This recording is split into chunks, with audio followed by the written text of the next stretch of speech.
mapagpalang gabi po sa bawat isa. Good evening po. At salamat po sa Lord dahil po ngayon ay May 3. So, unang linggo sa buwan po na ito. At salamat po sa Lord dahil dinako po niya ang bawat isa sa lugar po na ito upang sa buwan po na ito, siya po ang ating mauna. And mag-guide po tayo ng salita po ng Diyos at ng kanyang pong banal na Espiritu bago natin tahakin ang buong buwan po na ito. At lagi naman po natin dinideclare sa ating pong mga sarili kung bakit po tayo nakakapagpatuloy. Ito po ay dahil sa kabutihan po ng Diyos sa ating pong mga buhay. At ngayong gabi, muli pa ako nagpapasalamat din sa Lord dahil ako po ang kanya pong nabigyan ng opportunity na makapagbahagi ng kanya pong mga salita sa unang linggo po ng buwan po na ito. Kadalasan po ay nasa pangatlo or pang-apat po ako na linggo kung nagsishare sa ating mga kabataan. Pero ngayon, parang first time ko po atang mag-share ng first Sunday sa buwan po na ito. Gayunpaman, salamat po sa Panginoon. At nung nakaraan, kung nandito po kayo, kung maalala po ninyo, ako po ang nag-share din po sa inyo nung last po na Sunday. At na-share ko po sa inyo ay yung tatlong points po natin na meron pong acronym na U. Why? You are sent and sent. O, obey the call to serve. And pangatlo, understand na ang nagsisave ay si God. At ngayong gabi ay tututuan ko lamang po yung mensahe ko pong iyon.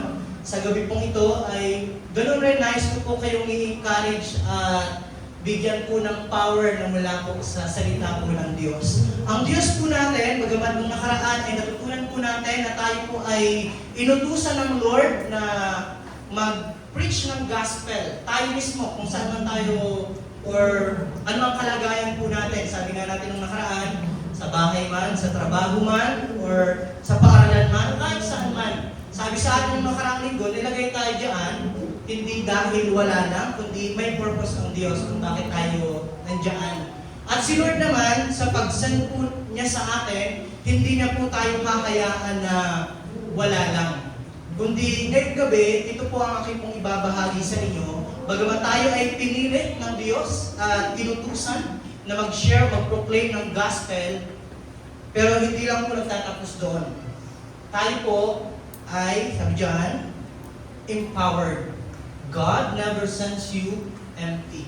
Yan po yung makikita po natin sa Lucas 24 verse 45 hanggang 49. So sa ating pong pagbabasa ng ating pong mensahe ngayon, maaaring ko bang anyayahan ng lahat na tumayo at basahin po natin ang sabay-sabay ang ating pong passage mula po sa Lucas. Okay. Sige po, basahin po muna natin sa English. You want to pray, go. They opened their minds so that they could understand the scriptures. He told them, this is what is written. The Messiah will suffer and rise from the dead on the third day. And repentance for the forgiveness of sins will be preached in His name to all nations, beginning at Jerusalem. You are witness to these things. I am going to send you what my Father has promised. But stay in the city until you have been clothed with power from on high. Sa Tagalog po,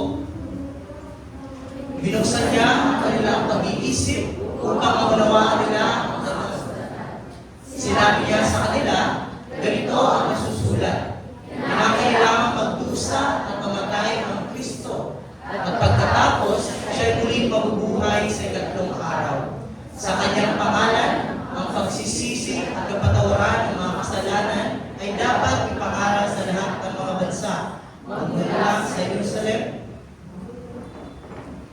kayo, mga saksi, mga bagay nito. Tandaan niyo, isusuko ko sa inyo ang pinangako ng aking Ama.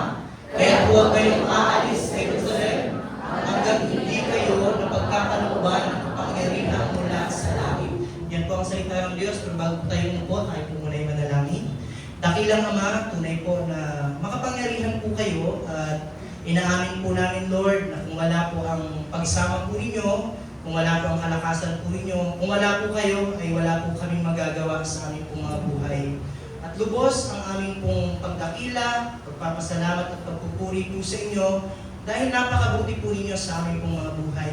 Kung linggo po ninyo kaming iningatan at natapos po ang nagdaang buwan na kami po ay patuloy nakakaranas po ng inyong kapatawaran, ng inyong pong katapatan, ng inyong pong kabutihan, ng inyong pong pagmamahal po sa amin. At ngayon, binigyan niya po kami ng panibagong buwan at nananampalataya po kami na patuloy po kami sasamahan. At ngayong hapon, Lord, sa aming pong pag-aaral ng iyong mga salita, samahan niyo po kami, tulungan niyo po kami, at lubusan niyo pong ipaunawa po sa amin ang inyong pong mensahe sa tulong po ng inyong banal na Espiritu Santo.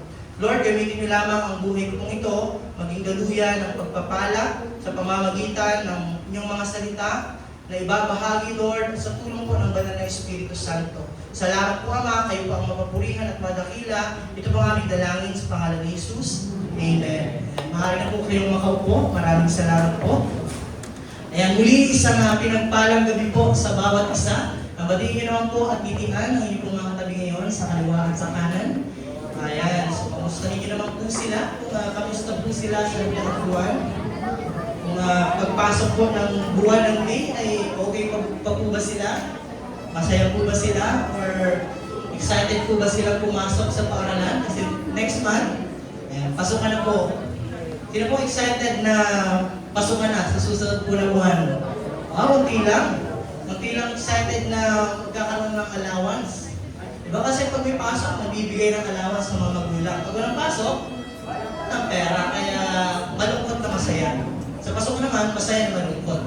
Diba? So ganun lang ang life. At ngayong gabi po ay ating pong susundan yung ating pong napag-aralan ng nakaraan sa kung paano na-declare po natin sa ating pong mga sarili na tayo po mismo, kahit bata pa tayo, or anong edad po natin, anong kasarian po natin, ano man ang kakayahan po natin, natutunan po natin ng nakaraang linggo na tayo ay pinili ng Diyos para po magbahagi ng salita po niya.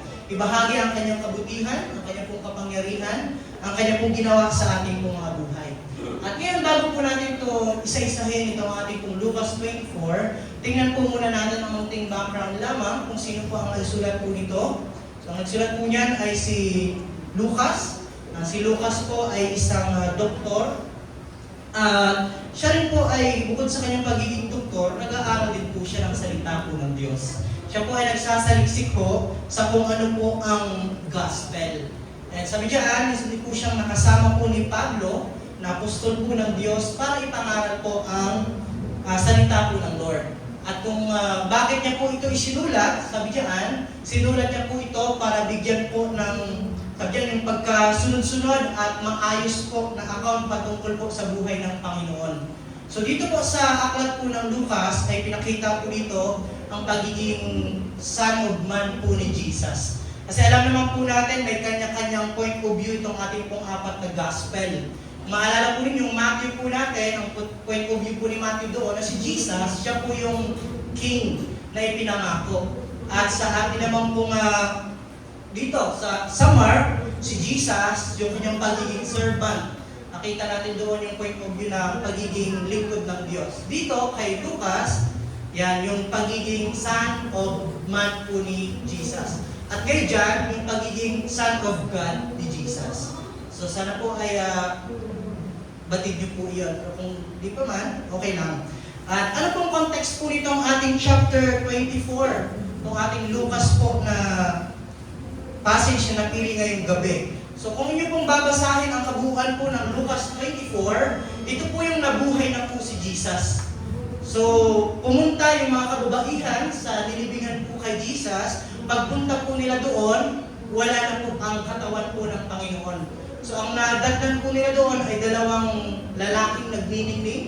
So anghel, tanong sa kanila, bakit kayo nandito sa libingan ng mga patay? Bakit nyo hinahanap ang buhay dito sa lugar ng mga patay? Yung ang sabi ng anghel doon sa mga kababaihan na pumunta sa libingan ni Jesus, maglalagay sana sila ng pabango sa katawan po ni Jesus ng araw po ng linggo. pero wala na po si Jesus doon. So, ibig sabihin, ito pong ating Lucas 24, buhay na po si Jesus. So, galing sa kanyang pagkamatay, ngayon, buhay na po siya. And, umuwi yung tatlong babae. So, syempre, sinare ng mga babae sa iba pang mga alagad ng Panginoong Hesus na wala na po si Jesus. Wala na sa libingan. So, nagtaka po sila kung sino po ang kumuha sa Panginoong Hesus. At itong passage po natin, gitna ito nung pagkabuhay ni Jesus at yung pag-akyat ni Jesus sa langit. Ngayon, yung kwento po nito ay ang mga disciples, di nila alam kung nasaan na po si Jesus. At shinare ng mga kababaihan at yung ibang mga kalalakihan naman para mapatunayan yung sinasabi ng mga kababaihan na wala na yung bangkay ni Jesus, yung ibang mga kalalakihan pumunta doon sa libingan. Pero yun nga, wala po silang makita. Nung pagbalik na po nila, habang sila po ay nag-uusap, ng mga lalaking disipulo ng Panginoon na galing din doon sa nilibingan ni Jesus, nagtataka po sila, nagtatanong kung bakit nawala yung bangkay po ng Panginoon Jesus. Kung habang sila pa naglalakad pabalik, may isa pong lalaking lumitaw at sinamayan po sila. Si Jesus na po yun. Pero hindi po nila nakilala. Kaya ngayon, sabi nila, kasi nagtanong ng lalaking lumitaw, which is si Jesus. Sabi po sabi ni Jesus, ano yung iniisip ninyo? Ano yung tanungan ninyo sa isa't isa? Sabi ng mga disipulo, parang ikaw lang ata yung tao dito na hindi nakakaalam kung ano ang nangyari ng mga nakaraan lang. Nung nakaraan lang nangyari, nung nakaraang linggo lang, mas nakalimutan mo agad. So, pinanto nila na kanila nga pong si Jesus namatay, so nawala na, tapos ngayon hindi nila mahanap. Sabi ni Jesus, kamang ninyo, bakit hindi nyo alam? So, tapos, dito na dumating ang ating pong passage na binahagi ni Jesus yung kanyang kwento. Kaya nabuksan ang kanilang pong kaisipan, sabi ng ating passage kanina. Nabuksan ang kanilang kaisipan, tinuro ni Jesus ang kanyang buhay mismo sa kanyang mga disipulo. At nung papalis na si Jesus, tinanyayahan ng mga disipulong ito na Jesus, ay hindi nila na-recognize si Jesus. Doon ka muna sa bahay. Kain muna tayo doon, kape muna tayo doon sa bahay. So yun po ang pangyayari. At nung na-realize nila na si Jesus pala yun, biglang, anong nangyari kay Jesus? Biglang nawala po si Jesus. Kaya ang sabi ng, kaya pala nag-aalab ang aming puso nung habang kinakausap siya. So si Jesus pala yun. At dito, sabi niyo Jesus is speaking to His disciples. Sino itong mga disciple na ito? Anong klaseng mga taong ito? Siyempre, ito yung mga taong sumunod kay Jesus, pero nung hinuhuli siya, nagsitakbuhan ang mga taong ito. Natakot din. Kasi baka sila huligin din. So sila ay sadyan afraid and confused ang mga taong ito. Pero ngayon, pagdating po natin sa ating pong context, sa ating pong passage, sila ay kinausap ng Lord at binigyan po ng misyon. Kahit ganun po ang nangyari po sa kanila. But He gives a very important instruction. So, inutusan sila ng Panginoon na ibahagi niyo ito. Itong nangyari sa akin, ako ay namatay, at nabuhay muli. So, ibahagi niyo ito sa iba. Pero bago nila gawin yon, merong iniwan si Jesus sa kanila ng instruction. Walang iba, kundi ang mag-antay sa kapangyarihan ng banal na Espiritu na ipinangako po niya nung siya po ay nabubuhay pa. Yan po ang ating pong point number 1. Basahin niyo nga po. Await the power of the Holy Spirit. Makikita natin yan sa ating pong verse 49. Tapos agad tayo, kasi nasa verse 49 agad tayo. So, basahin po natin. I am going to send you what my Father has promised. But stay in the city until you have been clothed with power from on high. Sa Tagalog, patandaan ninyo, isusubo ko sa inyo ang pinangako ng aking Ama, which is yung banal na Espiritu. Kaya huwag kayong aalis sa Jerusalem hanggang hindi kayo mapagkakalooban ng kapangyarihan mula sa langit. So itong passage na ito, itong verse 49, bakit po siya napaka-importanting verse dito po sa ating pong napiling passage?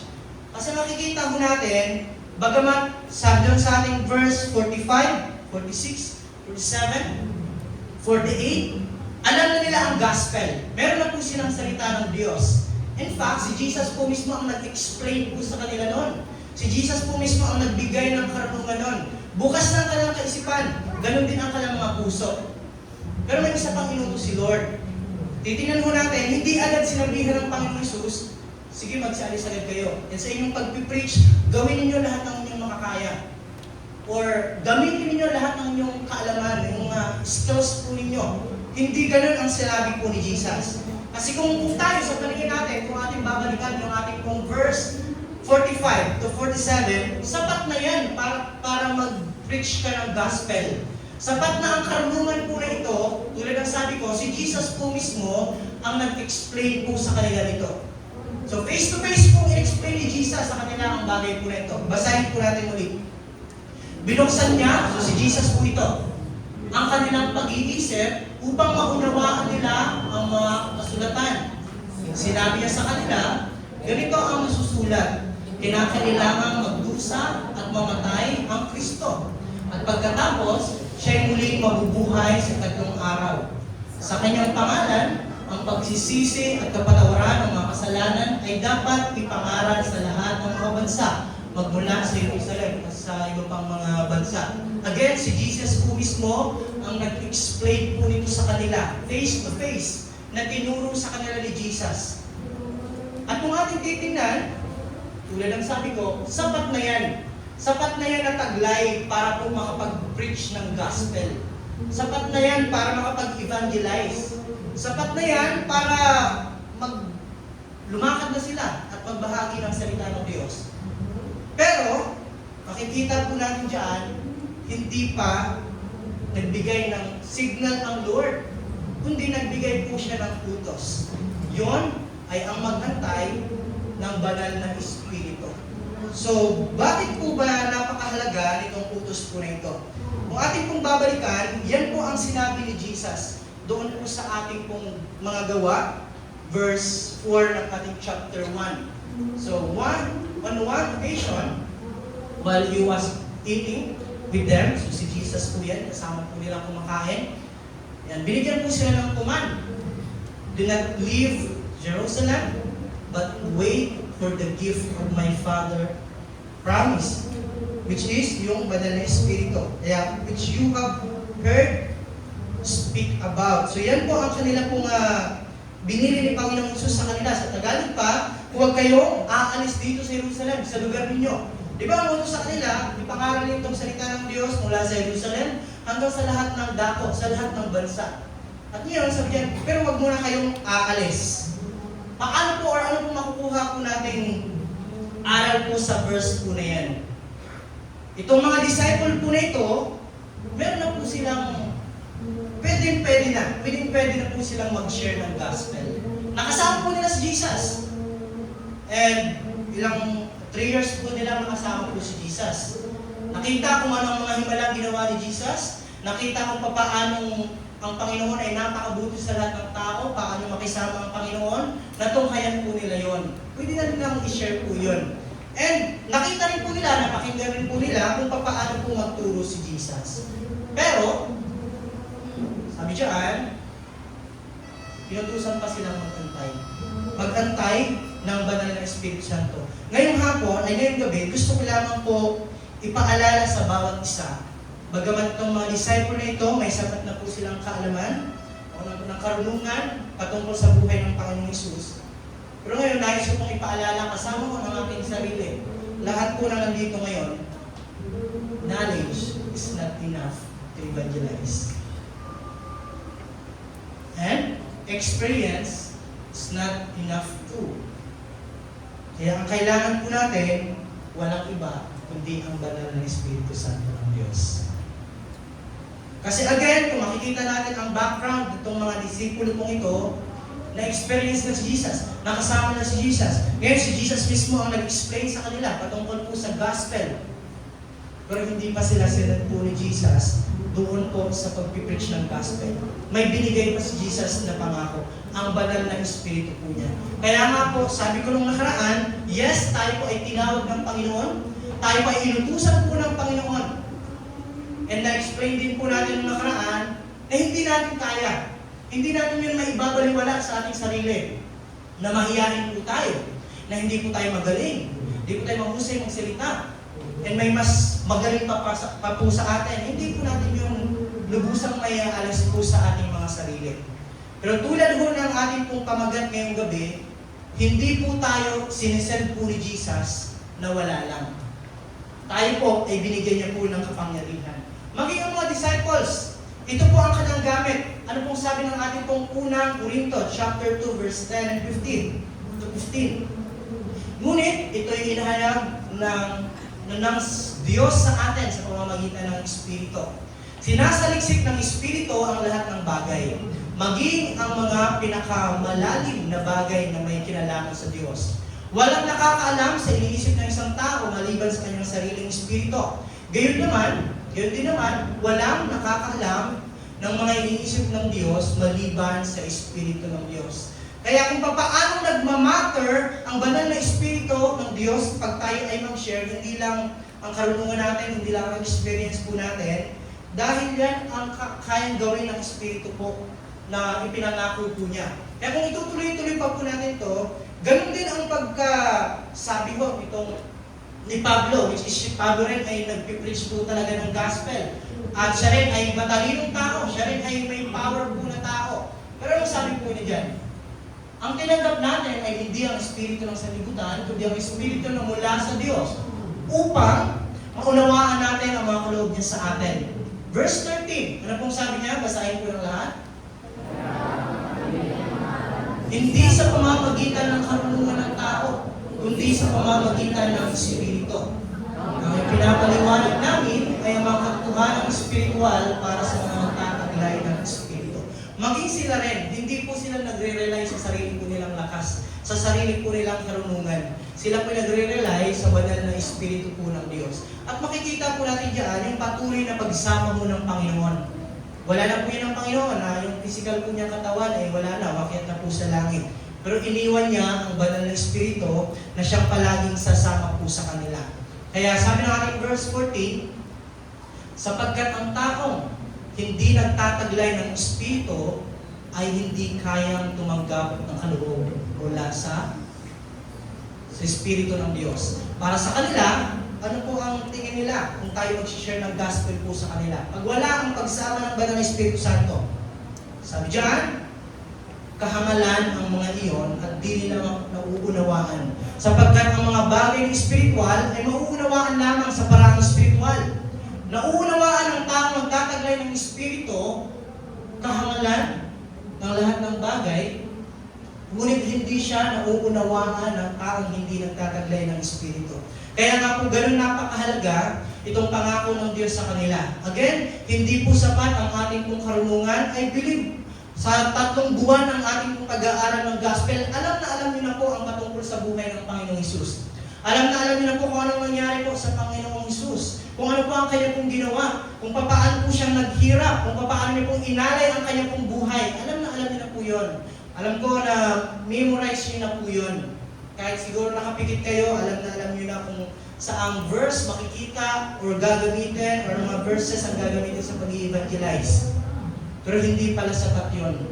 Kahit na may karunungan na tayo, kahit may experience na tayo, hindi yun sasapat para makapag-win ng tao para mailapit pa natin sila sa Panginoon. Kaya lakuin po natin ang ating point number 2 sa hapon po na, sa gabi po ito. Flow with power to witness. Yan po ang kasunod po doon sa ating chapter 4 na inutos po sa kanila ng Diyos. Ang ating pong Acts chapter 1 verse 8. Ang sabi ni Jesus sa kanila, but you will receive power when the Holy Spirit comes on you. And you will be my witnesses in Jerusalem and in all Judea and Samaria and to the ends of the earth. At sa verse na yan, tingnan po natin, bigyan nyo lang po pansin ang dalawang salita. Yung power at yung witness, yung witnesses. Yung utos ng Diyos na mag-preach kayo ng gospel. Kung ating pong pagbubulay-bulayan, mas nauna pong binigay ng Lord ang power kaysa sa utusan silang mag-proclaim ng gospel. Mas nauna ang salitang power na ibibigay sa kanila o na matatanggap nila bago pa sila utusan po na mag-preach ng gospel sa buong daigdig. So ano pong pinapakita ng passage po na ito?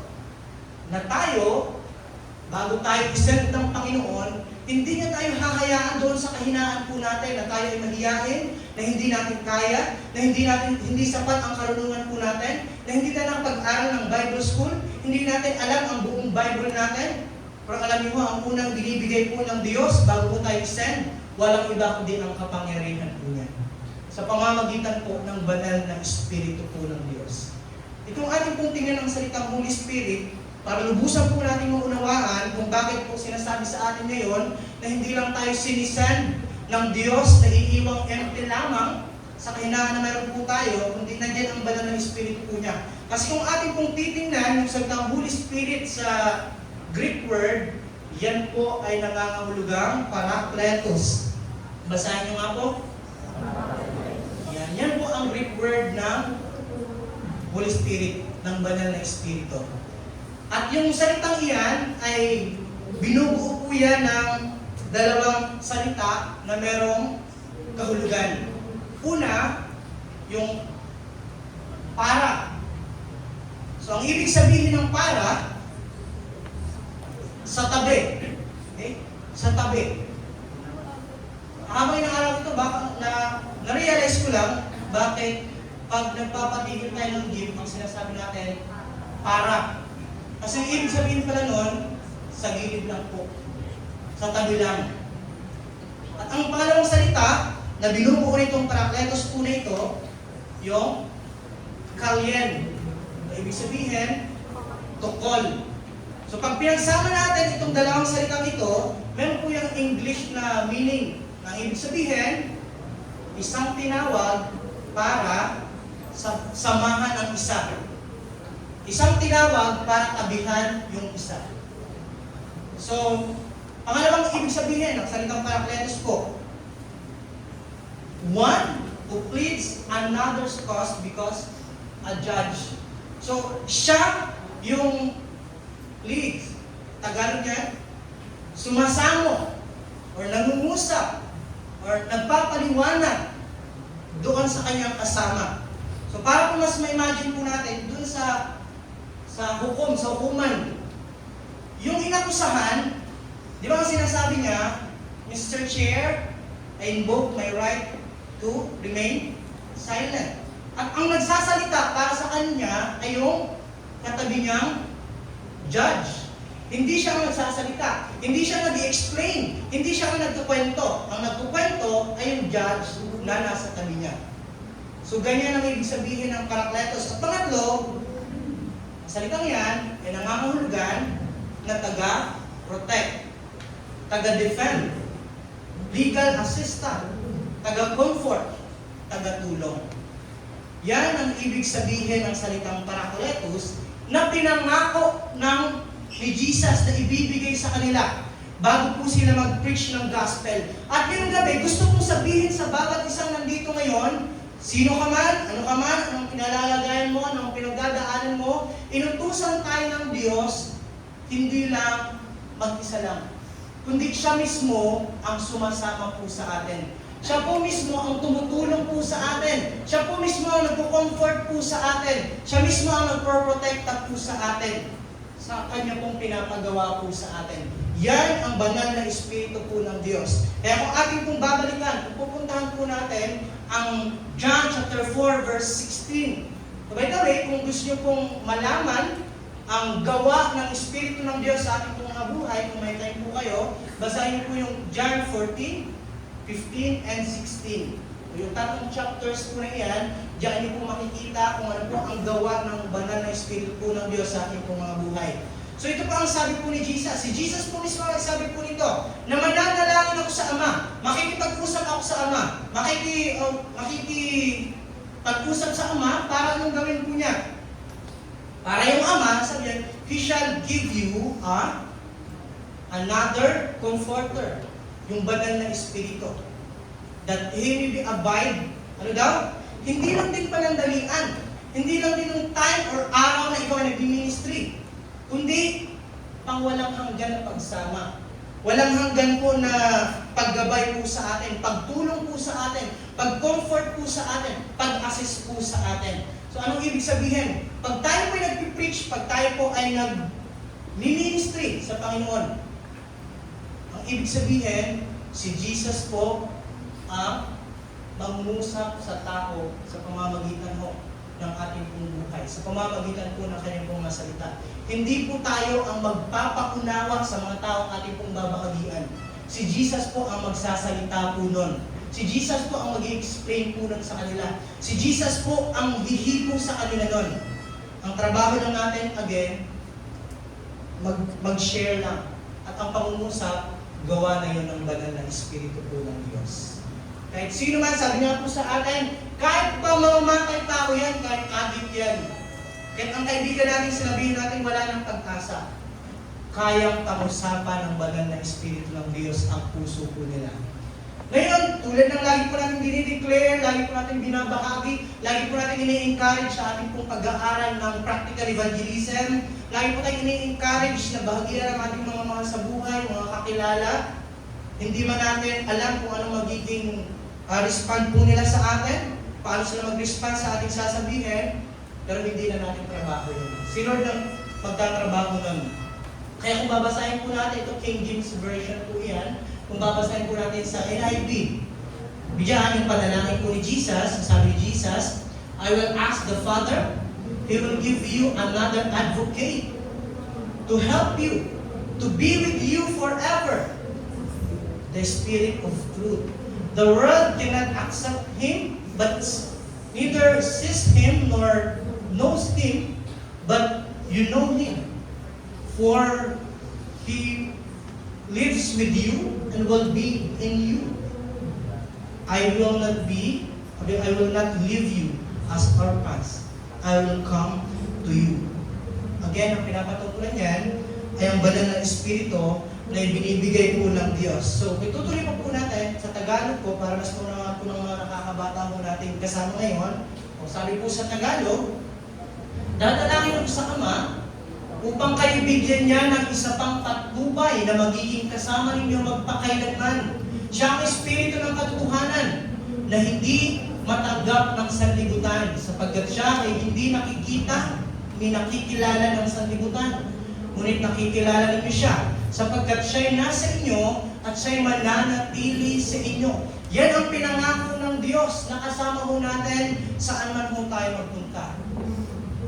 Ito ang katotohanan na po sa ating buhay bilang mag-share o magpapagamit po sa Panginoon. Hindi naman po talaga natin may iwasan na tayo po ay manghina, na tayo po ay ma-down, na tayo po ay ma-discourage. Lalo na po kung tayo ay nag-approach po sa isang tao tapos tinanggihan po tayo, madi-discourage po tayo gumawa ulit ng mabuti o mag-ministry ulit sa susunod kasi na-discourage po tayo, nahirapan po tayo. Pero ito ang magandang pangako ng Lord. Mahirapan man tayo, ma-discourage man tayo, ma-down man tayo, pero lagi siyang nandyan, hindi niya tayo iiwanan. Lagi siyang sasama sa atin.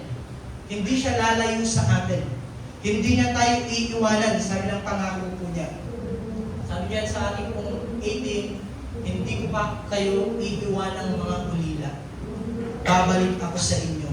Kaya kung saan po ito nangyari, itong pinangako ni Jesus, nangyari po yan sa kanila. Kung ating pong babalikan yung mga Gawa 2 verse 1 to 4, nangyari po yung pinangako sa kanila ng Panginoon. Hindi po sila umasa ng wala lang. Hindi po sila umasa na hindi nangyari mo ang sinabi ng Panginoon. Kung babalikan po natin itong mga Gawa 2, sabi dyan, nagkatipon-tipon silang lahat sa isang lugar nang sumapit ang araw ng Pentecostes.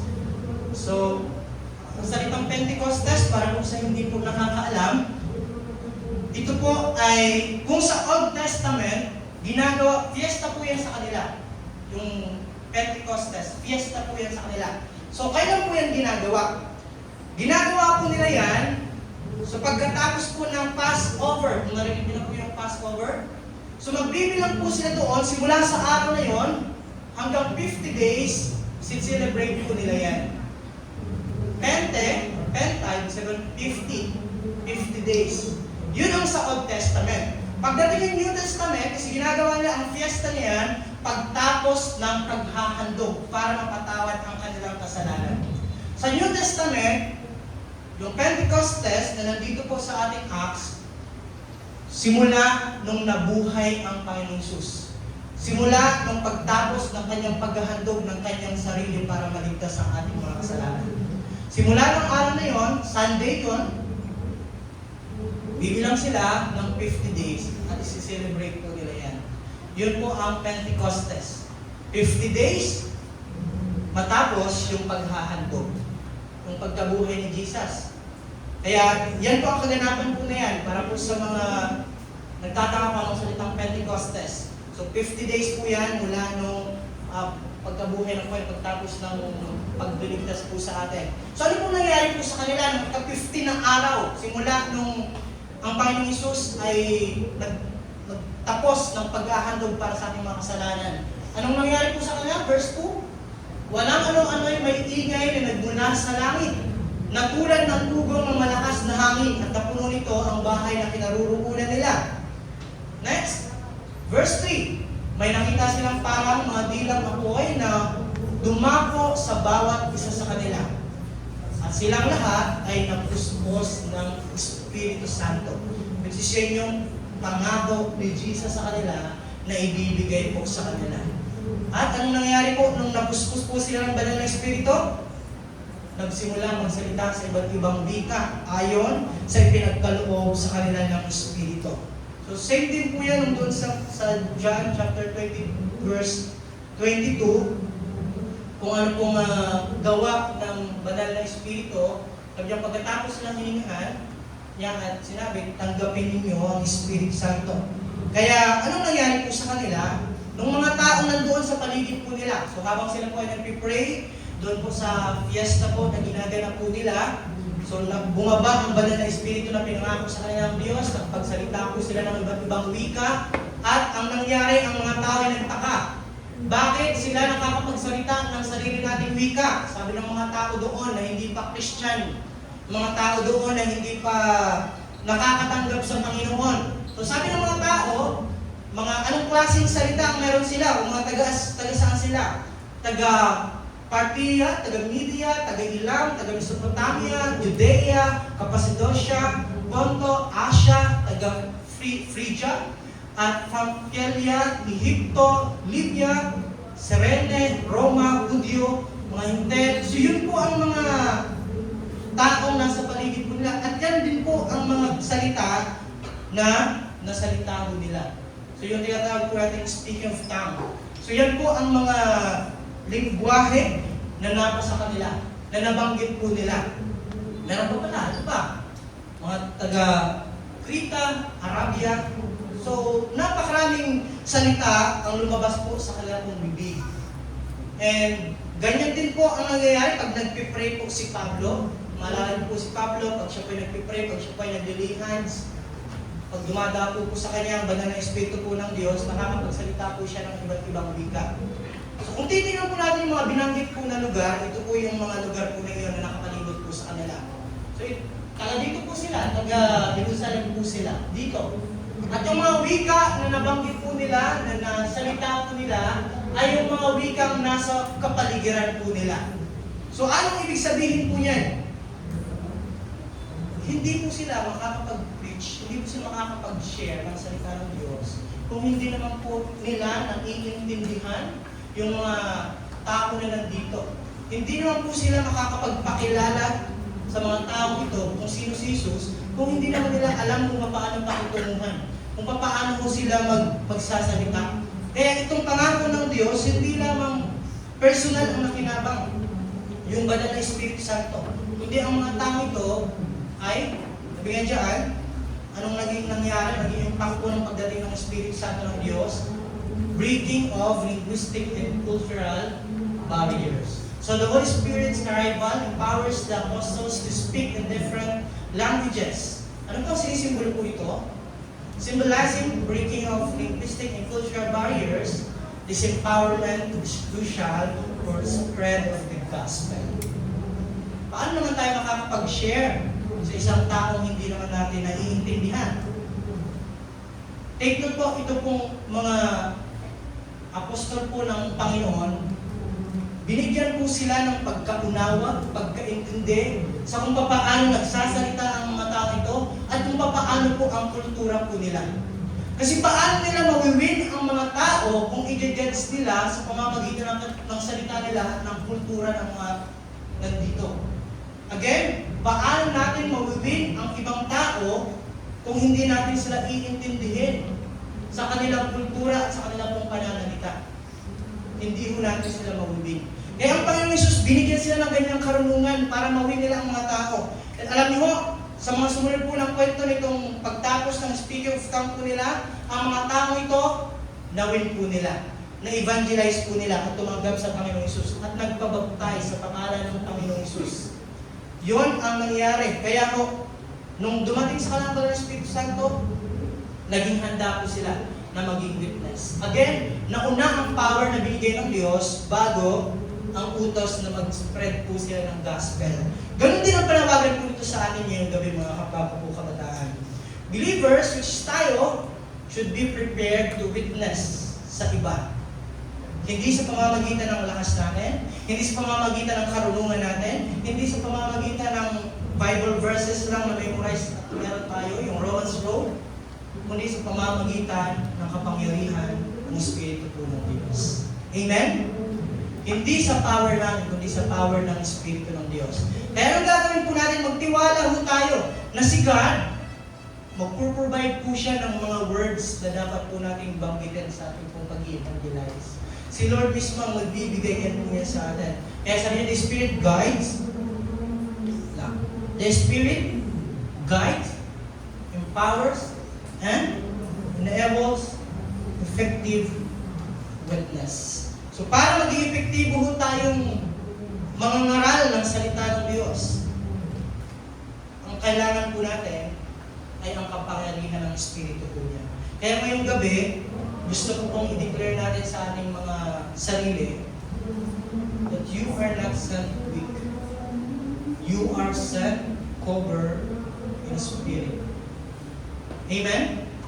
Hindi ho tayo sendan po ng Panginoon na mahihina. Nahinang nila lang. Tayo po ay may power. Hindi lang po natin ginagamit.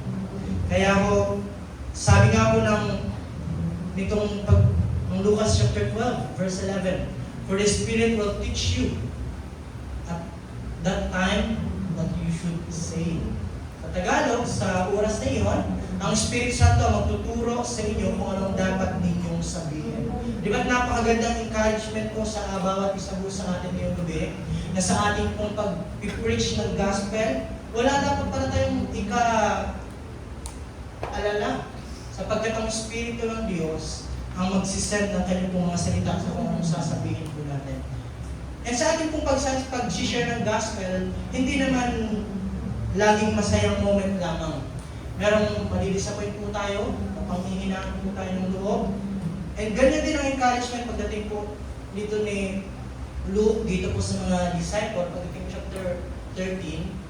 So sa inyong pag-preach ng gospel, maraming pagtawanan kayo, tanggihan kayo, di kayo tanggapin, talikuran kayo, at worst case na mangyayari sa inyo, dakpin kayo, pakulong kayo. Pero ang encouragement po sa kanila, huwag kayong mag-alala. Ang Espiritu ng Diyos ang magbibigay sa inyo ng mga salita kung paano kayo magpapaliwanag. Kaya po, yan din yung Tagalog, sapagkat hindi kayo magsasalita, kundi ang Espiritu Santo. Kaya ngayong gabi, maaari ko bang basahin ang lahat ng nakasulat po dito? Huwag kang matakot na ibahagi ang salita ng Diyos, ang kabutihan at himala na ginawa niya sa buhay mo. Kung meron ginawa ang Diyos sa ating pong buhay, kung tinatanggap natin siya bilang ating Panginoon at tagapagligtas at pinatawad ang ating pong mga kasalanan, bakit daw po tayo matatakot na ibahagi ko sa iba? Pwede mo mong tapikin ang katabi mo ay nanahantok na, sabi mo, huwag kang matakot. Na-experience natin ang kabutihan ng Lord, yung himala ng Lord sa ating mga buhay. And sabi nga sa atin, sasamahan pa tayo ng kanyang pong Espiritu. Bakit daw po tayo hindi kailangan matakot or mag-alala or mag-iyak? Kasi meron tayong banal na Espiritu na tutulong po sa atin.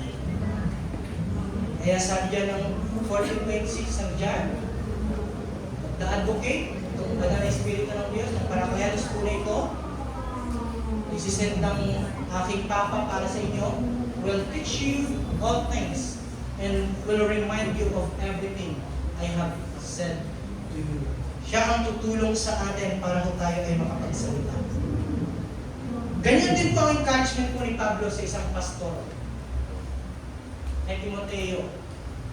Sabi ni Pablo, paano siya magiging consistent or magiging brave sa pag-share ng gospel, sa paglilid niya ng church.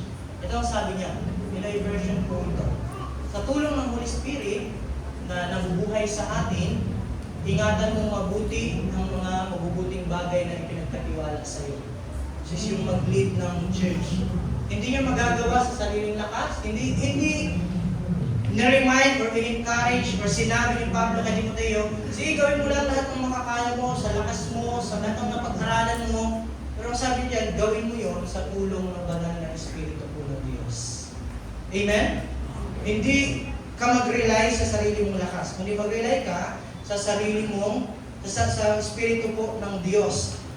Kanina nabanggit ko po sa inyo, siya ang tutulong sa atin para makapagsalita. Alam niyo po ba may tao po sa Biblia na kasi hindi ko nakakapagsalita. Hindi po siya.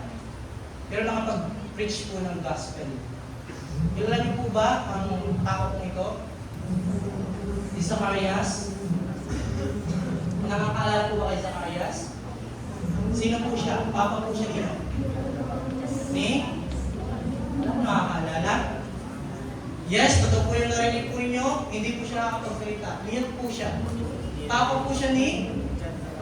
Ano ba nakakaalala?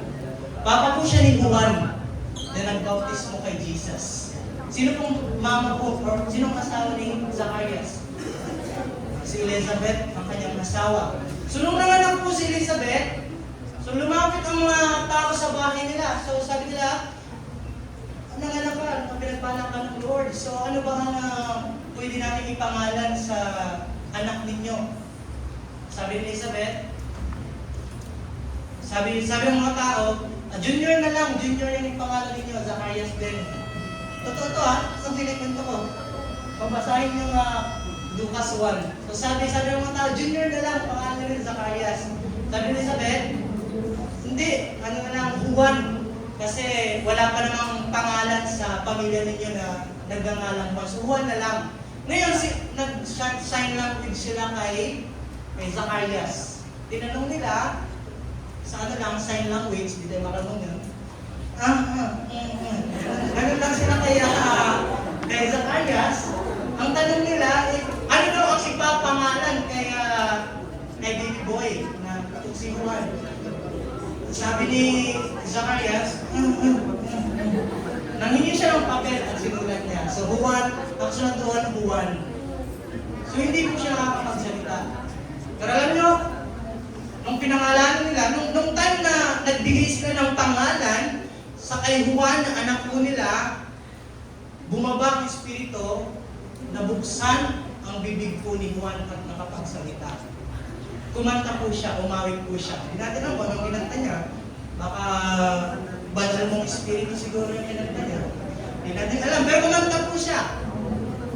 At alam niyo po ang kanyang ginawa? Nag-share po ng gospel. Hindi nakakapagsalita, nag-share ng gospel dahil napuspos ng banal na Espiritu ng Diyos. Babasahin po natin ito. Zacarias, na ama ng bata, Juan, ay napuspos ng Espiritu Santo at mensahe mula po sa Diyos. Yan ang maglilid sa atin sa ating kung point number 3 sa gawin ito. So, point number 1, antay sa Espiritu ng Diyos, nagbibigay ng power. At ang pangako, i-cover tayo ng kapangyarihan ng Espiritu ng Diyos. Pag naantay natin ang Espiritu ng Diyos, pag nasa sa atin ang Espiritu ng Diyos, na-cover na tayo ng power, hindi yung tatapos doon. Testify about sa buhay ng Panginoon. With boldness and dependence sa Holy Spirit. Kaya kung titignan natin ang mga disciples, so yan ang nangyari po sa kanila. Nung pipray po sila, at ang lugar ay nag-shake, at bumaba ang Espiritu ng Diyos, napuspos sila ng banal na Espiritu ng Diyos, hindi yun nagtatapos doon. Hindi natundok yun na hanggang dito lang sa napuspos sila ng banal na Espiritu. Silang lahat ay napuspos ng Espiritu Santo at buong tapang na nangaral ng salita ng Diyos. Hindi sila nahiya. Hindi sila nangamba, baka hulihin sila at patayin sila dyan nung pumatay kay Jesus. Mga disciples po yan. Pero tingnan na lang natin yung isang tao na maraming makaka-relate din po tayo. Si Pedro. Sino po si Pedro? Siya po ang pinaka-close na disciple kay Jesus. Again, siya ang pinaka-close na disciple ni Jesus.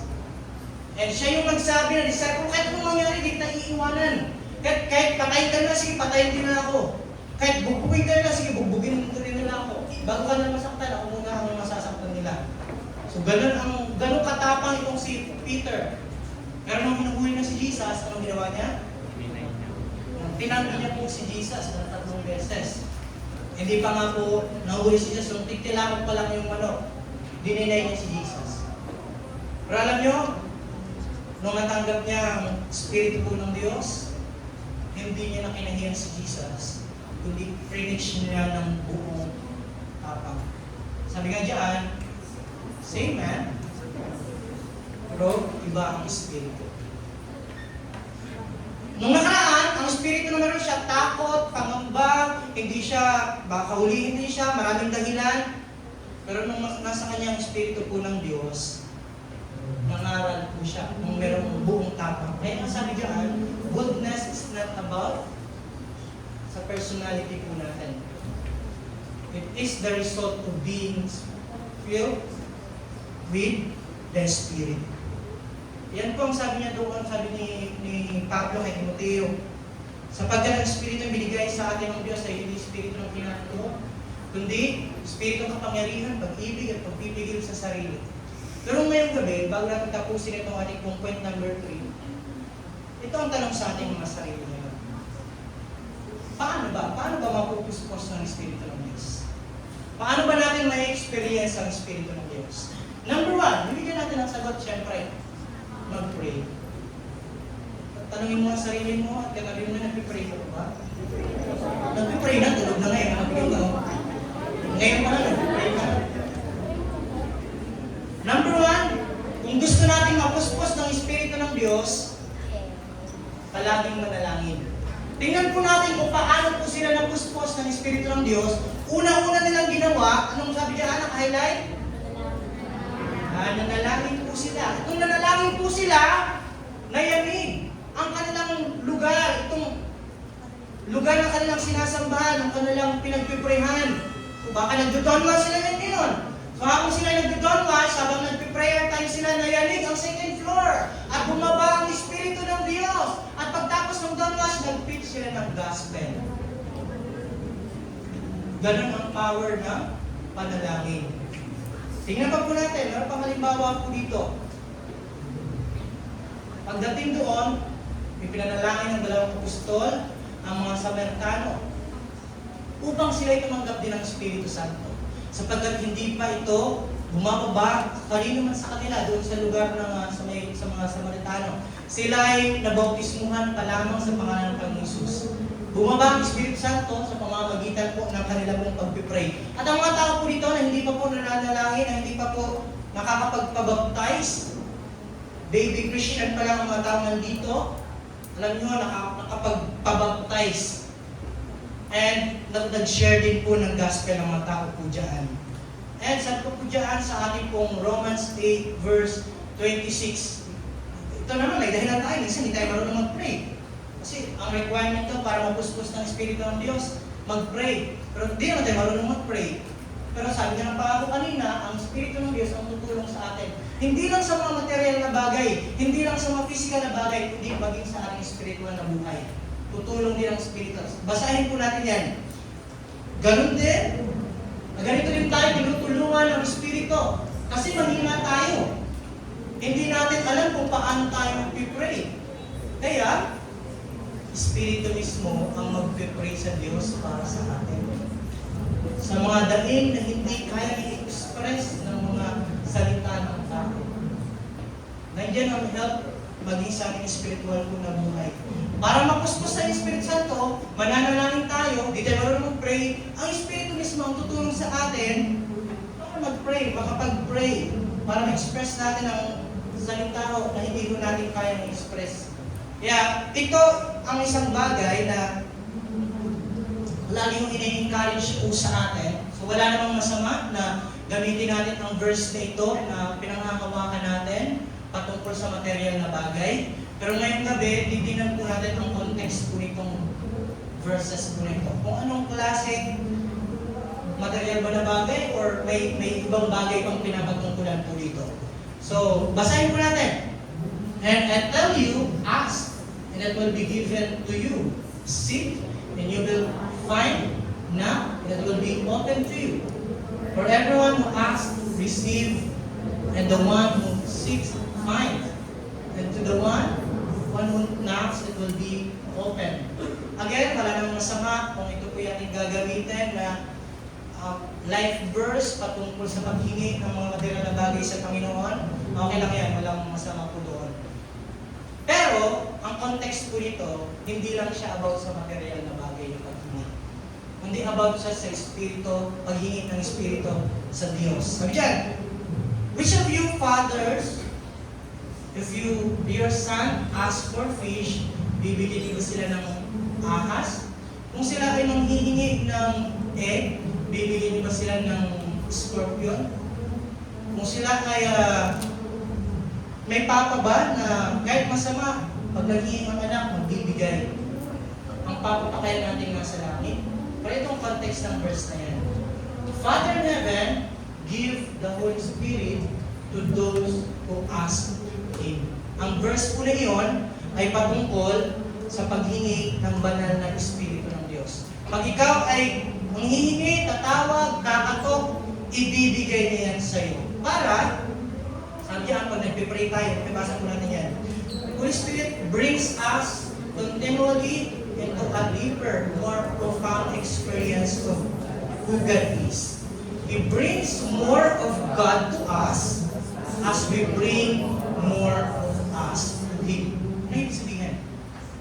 Sa ating pananalangin, kung lagi natin nilalapit ang ating sarili sa Diyos, ang Diyos ay lalapit sa atin. Ang Diyos ang magpaparanas ng sa atin. Ang Diyos ang magbibigay sa atin. Para mapuspos ang Espiritu ng Diyos, mag-pray. Pangalawa, sa iyong pag-pray, mag-repent sa mga kasalanan. Sumunod sa Pedro, pagsisihan ninyo, talikuran ang iyong mga kasalanan. At anong nangyari nung nag-repent po sila? Natanggap po sila ng banal ng Espiritu Santo. Pray, repent. Pangatlo, makinig ng salita ng Diyos. Tingnan mo mga katabi mo kung nakikinig ko ba yan? Gusto mo mapuspos ng Espiritu ng Diyos, sabihin mo makinig ng mabuti. Pray, repent, makinig ng salita ng Diyos. Tingnan po natin kung ano nangyari sa Gawa 10:44-45. Nagsasalita si Pedro nang bumaba ang Espiritu Santo sa lahat ng mga nakikinig. I pray tonight, this moment, sino mang nakikinig ng salita ng Diyos sa pinapangaral sa inyo ngayong gabi, puspusin ako kayo ng banal na Espiritu ng Diyos. Verse 45, namangha ang mga nananampalatayang Hudyo na kasama ni Pedro, sapagkat sila rin napuspos sila ng banal na Espiritu ng Diyos. Bakit? Sila ay nakikinig ng salita po niya. Kaya nga po, sabi po dito, sa Gawa 10, hanggang sa baba nun, narinig nila ang mga ito na nagsasalita sa iba't ibang wika. Again, kung mga tao nakikinig, hindi pa po sila Christian. Mga taga-ibang labas po sila, mga taga-ibang lugar po sila. So nung napakinggan nila na ang mga tayo nagpupuri sa Diyos, alam niyo kung anong nangyari? Verse 47, tulad natin, sila ay pinagkalooban din ng Espiritu ng Diyos. Kaya po, isang encouragement po sa bawat isa. Sino mang tumanggap sa Panginoong Jesus, nasa Kanya ang Espiritu po ng Diyos. Kaya sabi nga diyan, lahat ang magsisisi, itong context ng Joel 2, lahat ng mag-pray, ng makikinig ng salita ng Diyos, lahat ng babalik sa Lord.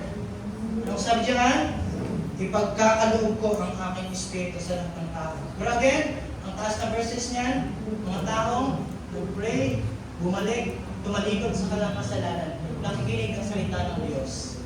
Ibibigay ng Diyos ang kanyang Espiritu Santo. Kaya sabi diyan, ipapahayag ng inyong mga anak, mga lalaki, babae, ang aking mensahe. Magkakaroon ng mga panaginip ang inyong matandang lalaki, makakakita ang mga pangitain ng inyong mga anak na kabataang lalaki. So, ganyan ang nangyayari pag napupuspos tayo ng Espiritu po ng Diyos. At alam niyo po, sa pagmamahal ng Panginoon at sa pagsama ng Espiritu ng Diyos, sabi diyan, sa itong panalangin po ni Pablo para sa mga taga-Corinto, sana maranasan ninyong lahat ng sobrang kabaitan ng Panginoon nating si Jesus Christ, ang pagmamahal ng Diyos at ang pagsama ng Holy Spirit. Kaya dito po natin tatapusin ang preaching po natin. Preaching ko po sa inyo sa gabi po nito. Meron tayong aantayin na banal na Espiritu ng Diyos. Pag nag-antay tayo, ibibigay ng Diyos, i-cover niya tayo ng banal na Espiritu para makapag-preach tayo. At ngayong gabi, sa pag-preach natin, ito'y patungkol sa ating pag-surrender.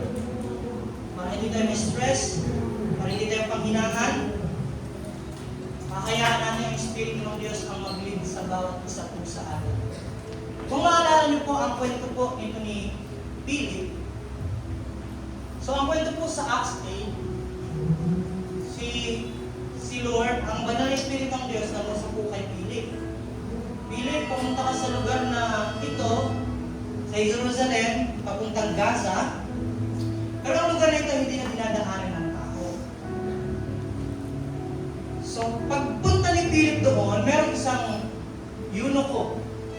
Itong eunuko ito siya ay nagtatrabaho sa government na hawak yung pera. So nakita niya, pagpunta niya doon sa daan, papuntang Gaza, alam niyo, sabi ng Spirit sa kanya, kasi nakasakay po itong eunuko po na ito sa chariot. Sabi po ni Spirit sa kanya, sumakay ka rin. So nung sumakay na siya sa chariot, nakita niya yung eunuko na ito, nagbabasa ng Bible. Ang binabasa niya ay Isaiah 51, yung aklat ng Isaiah, patungkol sa buhay ni Jesus. Hindi po ito Christian, nagbabasa ng Bible. Sa madaling salita, alam niyo po ang tao ito, nakatanggap po sa Panginoon. At hindi lang po siya, pati ang kanyang pong buong pamilya, nakatanggap sa Panginoon at nagpabautismo sa pangalan ng Panginoong Hesus, Ama, Anak at Espiritu. Nilid po si Philip ng Espiritu para puntahan ang tao ito. At ngayong gabi naniniwala pa ako sa ating pagtatapos. Meron pong binibigay na tao ang Diyos sa isipan mo ngayon para lapitan mo, para puntahan mo, para i-preach mo ng gospel. Si Lord ang nagbilid sa iyo na puntahan mo. Kaya sabi niya ng Espiritu ng Diyos, siya ang mag-lead, siya ang magdadirect. Bibili na siya ang nag-arrange ng appointment. At hindi na sa isang tao, magiging si Philip po sa lugar po ng, sa Ethiopia, Ethiopian po nito. Alam niyo po, naging Christian. Nung nag-share po siya sa pamamagitan leading ng Espiritu ng Diyos, nagkaroon ng salvation. At same, dito sa Acts 16, may isa pang tao na nilid itong mga disciple. Sabi nung araw ng pamamahinga, lumabas kami, itong mga disciple ito, sa lungsod. Nagpunta kami sa tabing ilog, sa pag-aakalang doon ay may pinagtitipunan ng mga Hudyo upang manalangin. Pero pagpunta nila doon, walang mga tao. So meron isang babae na nakaupo doon.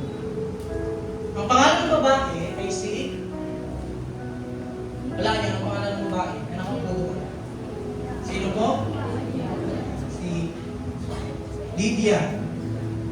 Sabi sa atin, diyan doon ang galing yung church natin, dati yung pangalan ng church natin, dati yung Lydia's.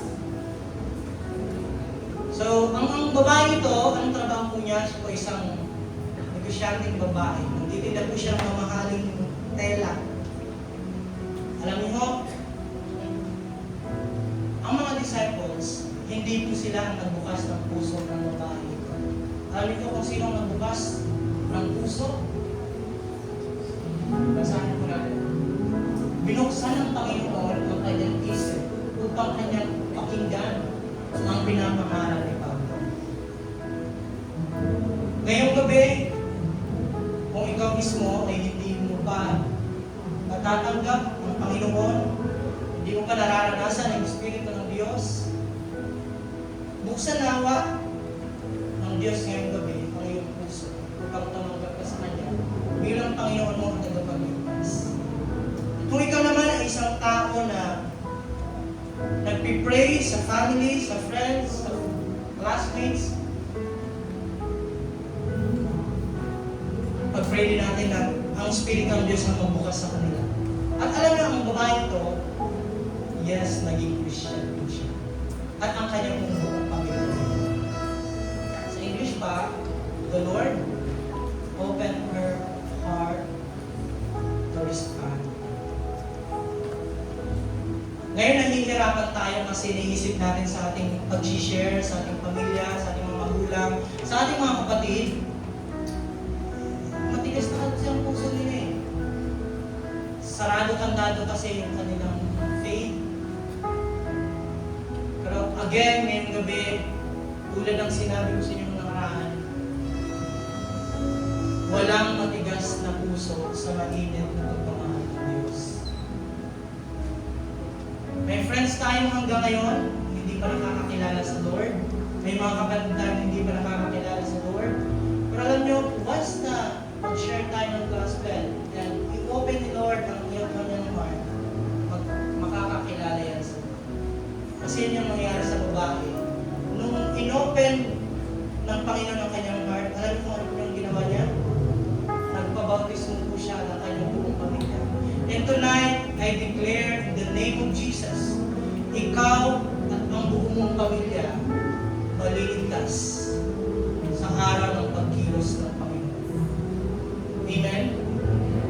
Mama mo, papa mo na siyang pumipigil sa iyo para magsimba ka. Mga kaibigan mo na pinagtatawanan ka, pag nagsisimba ka, pag umiiyak ka, pag nagpipray ka, pag nagtitripang kanila. Balang araw, sa pagkilos ng Panginoon, makakatanggap mo sila. Sabi nga niya, the Spirit is given not to make much of us, but to make much of Christ. Sabi ni John Piper. Ang Espiritu, pagkakalob sa atin, hindi para sumikat po tayo. Hindi para tayo ang makilala. Kundi ang mas makilala ng mga tao, si Kristo na nasa sa atin. Alam niyo, kung anong kaya gawin ng Espiritu po ng Diyos, hindi lang sa isang tao, hindi sa buong church. Sabi ng ating Acts 9:31. Ito ang patungkol sa gawa ng Espiritu ng Diyos. Nagkaroon ng kapayapaan ang church ng Judea, Galilea at Samaria. Namuhay silang may takot sa Panginoon. Sa tulong ng Holy Spirit, tumibay ang church at lumago. At ngayong gabi, sa ating pagtatapos, ito ang ating declaration sa ating church din. Palitan natin yung verse na yan. Pakali po mabasahin mo natin. 1, 2, 3, go! Nagkaroon ng kapayapaan ang church ng Baptista at dream. Namuhay silang may takot sa Panginoon. At sa tulong ng Holy Spirit, tumibay ang church at lumago. At we believe ang church na pinag-uusapan natin dito hindi lamang about sa ating pong building, kundi ang ating sarili. Ikaw ay gusto mong lumago sa iyong faith sa Lord, gusto mong paggamit sa Lord, gusto mong maranasan ang kapayapaan galing sa Lord, hingin mo ang Espiritu po ng Diyos. At ikaw ay lalago at mararanasan ang kapangyarihan. Sa ating pong pagtatapos ngayong gabi, mga kabataan. Nung nakaraan, na-declare natin, natutunan natin, napanghawakan natin, yes,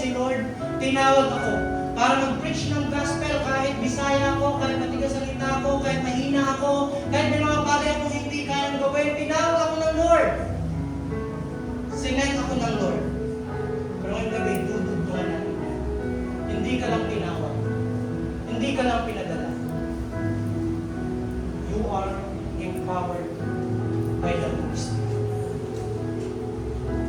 Tulad ng mga disipulong ating inaaral ngayon, Jesus did not send His disciples unprepared. Na mahina sila, yes, hindi sila perfect, tumalikod silang minsan, tumakbo silang minsan, nagdamot silang minsan, pero alam niyo mo, binigyan sila ng Espiritu ng Diyos. At ngayong gabi, yung Espiritu ng Diyos na binigay sila kung bakit sila nakapag-proclaim, kung bakit sila nakapag-share ng gospel, naniniwala ko na ang Espiritong iyan ay hindi nagbago hanggang ngayon. Ang Espiritong binigay ng Diyos sa kanila noon ay ang Espiritu pa rin ibibigay ng Diyos sa atin ngayon. At ngayong gabi, yan ang ating hihingin sa Lord. And don't say, hindi pa ako handa. Hindi ko kaya. Marami mong hindi kaya gawin. Because tonight, hindi ka mahina. Hindi ka talunan. You are empowered by the Holy Spirit. So ang tatlong point natin sa gabing ito ay apat. Sa ating paglabas sa pintuang yan, i-declare natin sa ating mga puso at sa ating mga isipan, sa ating pong sarili, kung points natin na apat. Kung masusundan ninyo, ang points po natin, ay merong ulit acronym ng ACTS. Yung gawa ng Espiritu na kayang magbago ng buhay ng tao, at yung panawagan sa ating kumilos, pantay tayo sa power ng Espiritu ng Diyos. See?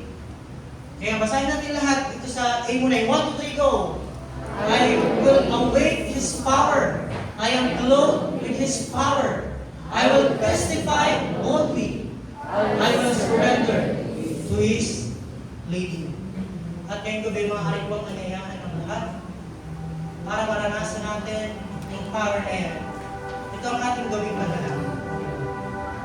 Lord, babaan niyo po ako ng iyong banal na Espiritu.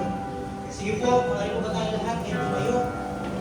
At tayo mananalangin ngayon sa Lord. Hindi tayo papayag na lalabas tayo sa pintuang iyan na hindi tinataglay ang Espiritu ng Diyos. Na hindi natin mararanasan ang pagsama at kapangyarihan ng Diyos. Na hindi natin mararanasan ang isang pinangako ng Diyos sa atin. Kaya mawili yung gawin po natin panalangin na Lord, ibaba mo ang